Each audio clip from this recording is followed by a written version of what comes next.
Welcome to another episode of The Brand Called You, a podcast and video show which brings you leadership lessons, knowledge, experience, and wisdom from hundreds of successful individuals from around the world. If you're new to the channel, please subscribe so you won't miss a new episode. I'm your host, Frits Bussemaker, and today I'm delighted and privileged to have a conversation with Nicholas Marchesi. Nick, welcome to the show. Thank you so much. Allow me to introduce Nick. He lives in Brisbane, Australia, graduated from Stanford, is an Obama leader, and that's just one of the 9 awards he received, including the EY Entrepreneur of the Year, Forbes 30 Under 30. Now, he was the 2016 Young Australia of the Year, and in 2020, he got the Order of Australia Medal. So that's all because you are the co-founder of Orange Sky. Nick, again, welcome to the program. Thank you so much, and love the t-shirt. This is an honor of being able to talk to you, Nick. So honor is all mine. And let's get down to business. And I see in your background, I see a van from Orange Sky. What is this all about? Yeah, so Orange Sky started nearly 8 years ago in Brisbane, Australia, with a really crazy idea of putting 2 washing machines and 2 dryers in a van and driving around and washing and drying clothes. And when Lucas and I, my best friend, had the idea, our mission was to improve hygiene standards for people that were homeless. So we got this van, we got 2 washing machines and 2 dryers in it. We took it out to the park behind me in Brisbane. And after a few trials and tribulations and the van breaking down, we actually realized that Orange Sky only had a very little bit to do with washing and drying clothes, because while the washing was on, there was nothing to do except sit down and have a chat. So we talk about the most important things that our vans carry are the chairs that people sit down, like behind me, and have a chat on while the washing's on. And that all started with the first van, Sudsy, in Brisbane, and that mission very quickly evolved to now positively connecting communities all around Australia and New Zealand. Nick, the way you describe it, it makes it sound so easy. There have to be bumpy roads. There has to be something in the past, okay, which almost decided you to give up, because you just don't start this as an ideal. How did? Can you just dig down just a little bit deeper? What triggered you to go to your best friend Luke and say, hey, we need to do this? Yeah, it was something that, we were fortunate through high school. Our school had a food van that fed people out there in our own backyard. And I guess coming from a privileged position, our eyes were open to people out there in our own backyard that didn't have things that we took for granted, things like a roof over their head, a place to eat, someone to talk to, and a place to have basic hygiene services. So we left high school and went into our own careers, and we missed that opportunity to give back to the community. So a few conversations with people out on the street, and we found ourselves in a cafe one day, sort of talking about the idea, and we sort of said we just had to give it a go. So, all good ideas have to come to reality at some point. So we convinced a washing machine company to give us some machines. We, took the van into our garage and we built it. And I guess we didn't really know what we were out there to achieve, but it was almost a big experiment. And now we're very in touch with the impact that Orange Sky has, which is the fuel that continues to motivate us each day. Now, you said you convinced a producer of a washing machine to just give you 2 washing machines. How did you manage to do that? I think what we did is we always talk about inviting them to be a part of our journey. And I can remember being in the boardroom with the managing directors, and Lucas and I, we told them that dream of improving hygiene standards and putting some washing machines in a van. And they thought we were absolutely crazy. They said that no one will ever wash and dry their clothes in a park, and you'll never get the machines to work in the back of a van. But for whatever reason, they were excited to be a part of this impossible mission. And so we begged and pleaded, and they gave us 2 machines, and we broke those 2 machines. And then we went back the next day and we broke them again. But on the 3rd day of taking the van out, we realized that what we were doing wasn't too complicated. It just needed some refinement. But what we were doing was incredibly simple, which was people from all walks of life coming together while the washing was on. Okay, well, a lot of people who watch this, they want to start their own organization as well. So what's the trick? What's the secret of, I mean, you just matter of factly state, oh, I just got into the boardroom of this big organization. Now you were about 20 at the time. Not many people can pull that off. So how do you get in the boardroom?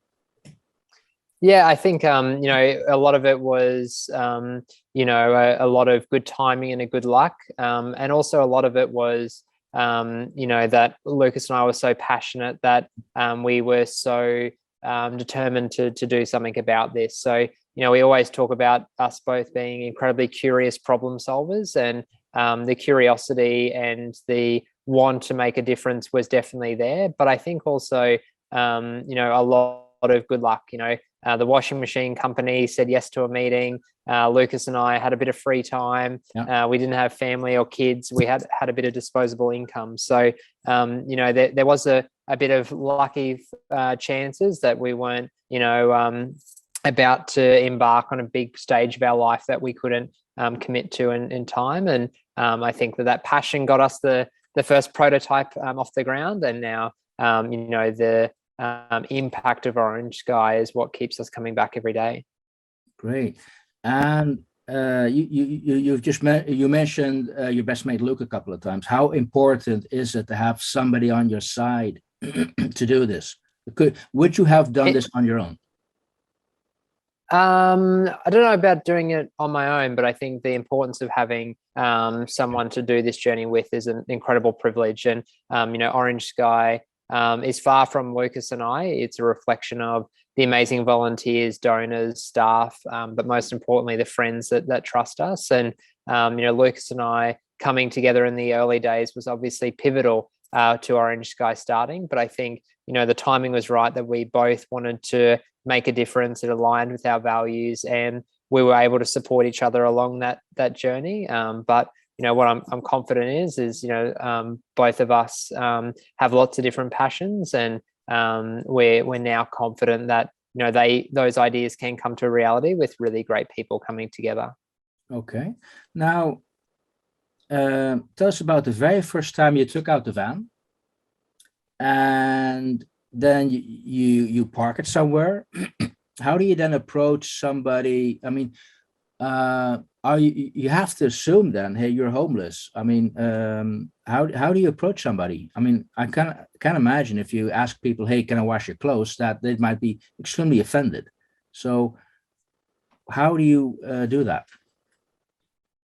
Yeah, we, I guess engaging with a complete random person in the community is tough. And we always talk about, being something that to engage in a conversation, the ticket of permission per se that Orange Sky gets is that people are trusting us with their only possessions. So, someone brings their washing, trusts us with potentially their only possessions, and then they're captive in a washing machine.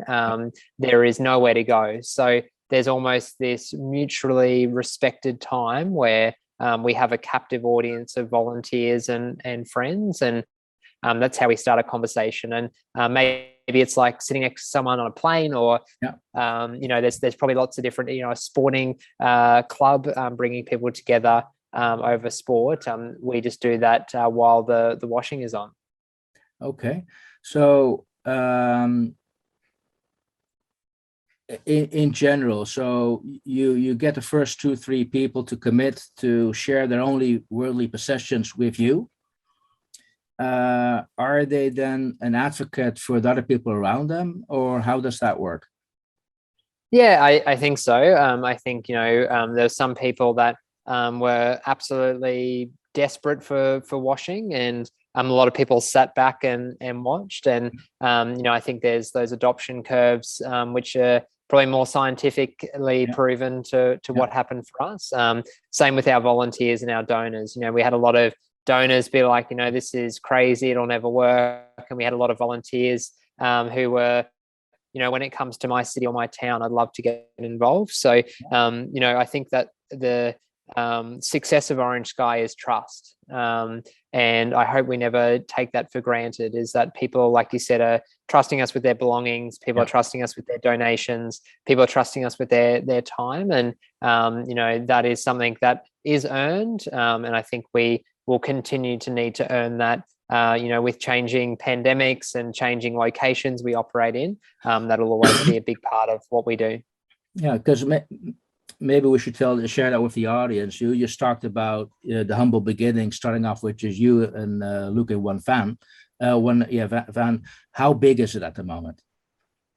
So Orange Sky's now got 36 services operating in 25 locations around Australia, and 4 services operating in 3 locations over in New Zealand. And all of those locations, we partner with amazing service providers. So whether that be a drop-in center or a church, a food provider, and we co-locate with that service on a really regular place. So maybe at the same time, same place every week. And we now run over 300 shifts at the same time, same place every week, with about 3,000 volunteers. And our goal is to continue to grow that to help 40,000 people by 2025. So this year we're on track for helping nearly 15,000 people. We've clicked over 2 million kilos of free laundry, done nearly 30,000 showers. But what we always talk about is that from far from every load of washing or donation received, the biggest impact that Orange Sky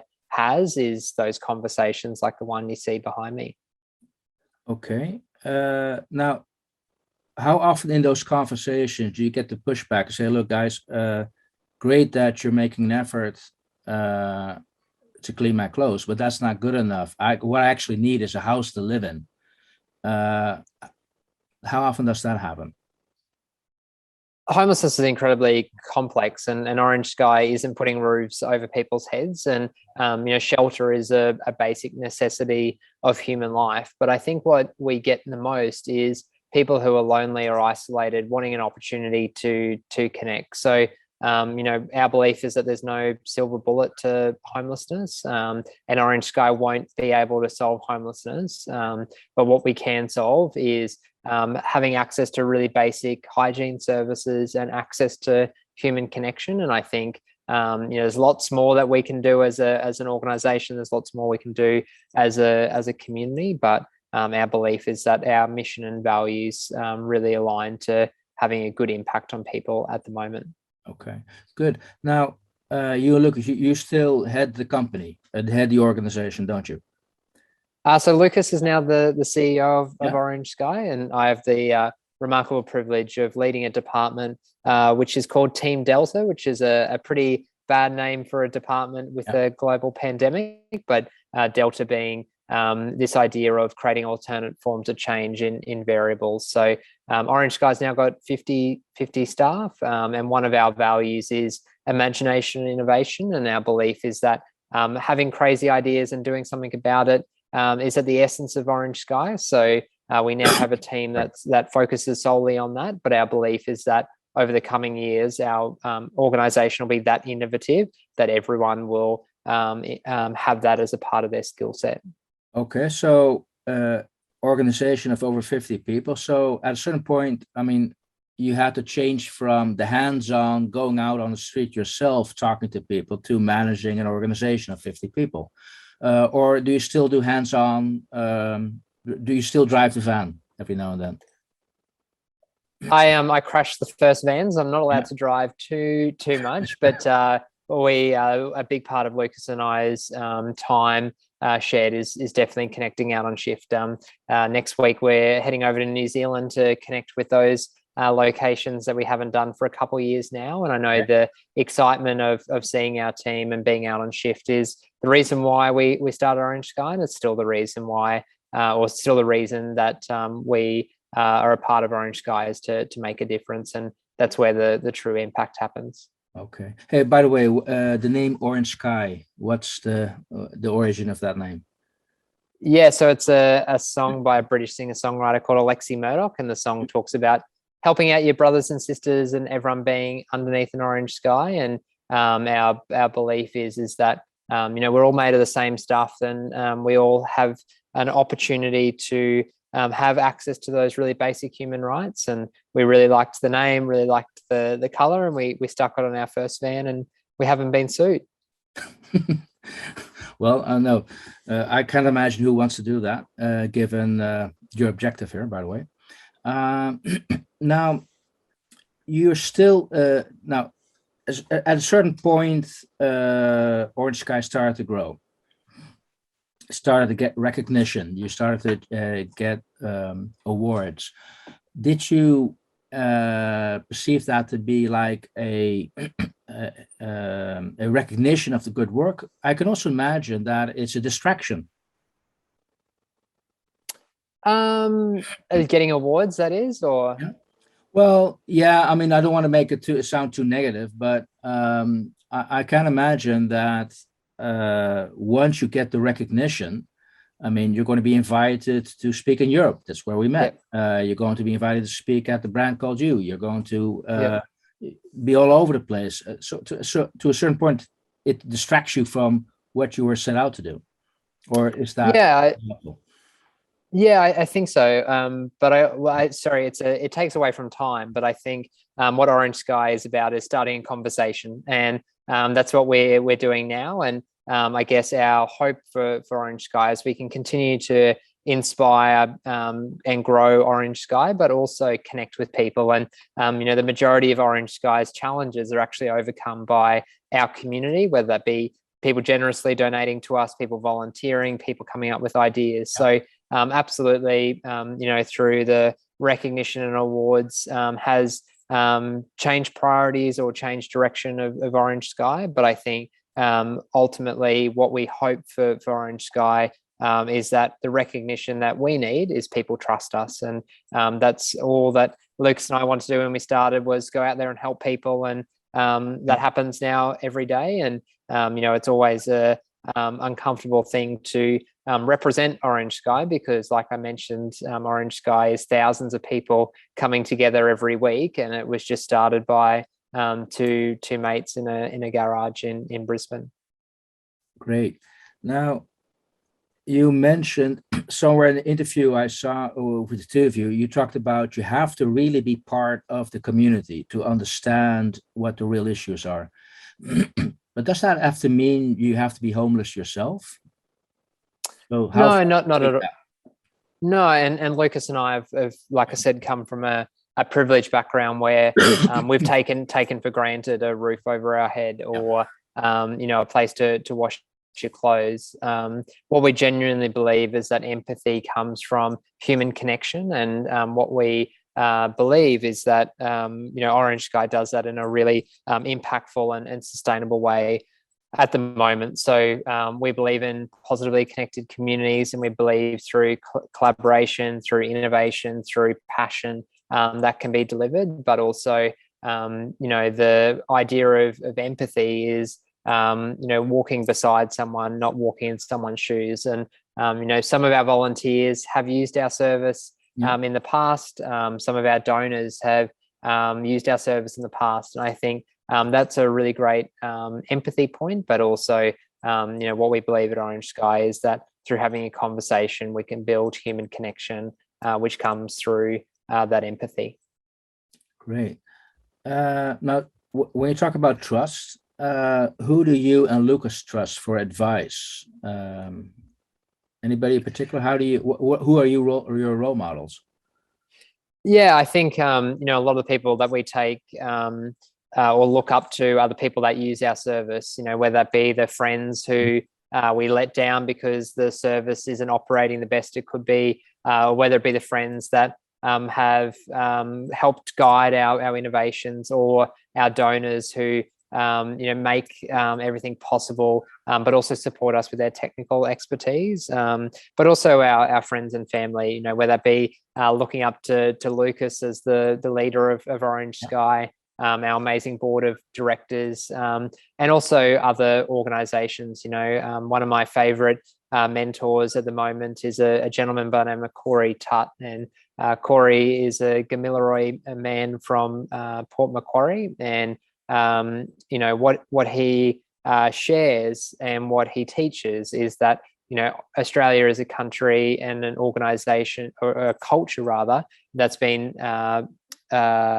innovating for over 60,000 years, and First Nations, Aboriginals, both past, present, and emerging, are part of the longest continuous living culture. And Orange Sky is working on those lands that innovators have been working and curating for over 60,000 years. And I think acknowledging those elders and working in reconciliation is absolutely something that our organization must do and continue to do in the future. And they're Corey is one of those mentors that and those emerging leaders that I look up to so much. Great. So by the way, did you find him or did he find you? I read one of his books and was incredibly inspired and reached out to him. And accepted. Oh, that's also another life lesson for people. When you do feel somebody could help you somewhere, just reach out. Absolutely. We live in a very connected world, and sometimes that can be a bad thing. But also, I think the power of social media and the power of the digital world is that we can have a conversation from two different parts of the world and be connected through virtual means. Great. So, no, I fully agree. The fact that I'm in Amsterdam and you're in Brisbane completely confirms that. Now, last couple of questions, Nick, if I may. What does success mean for you in this context? I think, success for Orange Sky is making a difference. And, for me, it's thinking that, or hoping that knowing that I can have a difference at Orange Sky. I think success for me outside of Orange Sky is solving problems, helping people, being curious and having fun. And, I count my blessings every day that what my passions are in life directly correlate to what happens at Orange Sky. And, that's what success is, I think, is for us wanting to make a difference and genuinely making that difference. Okay. Now, are you, I don't know if I should be asking you this, but I don't want to put you on the spot, but is there a future for yourself beyond Orange Sky, or is this for now a lifelong ambition? Absolutely. Just because we started Orange Sky doesn't mean that Orange Sky needs Lucas and I in it to run. And at the moment, Lucas and I are committed to making a difference inside Orange Sky, but there will be a time, absolutely, that there are better people to run Orange Sky or to lead Orange Sky than Lucas and I. So, we have lots of interests and passions that extend outside of Orange Sky. But also at the moment, our biggest priority is really leaning into Orange Sky and achieving those, ambitious goals that we've set for the organization. Thank you for listening to the Brand Called You videocast and podcast, a platform that brings you knowledge, experience, and wisdom of hundreds of successful individuals from around the world. Do visit our website www.tbcy.in to watch and listen to the stories of many more individuals. You can also follow us on YouTube, Facebook, Instagram, and Twitter. Just search for the Brand Called You.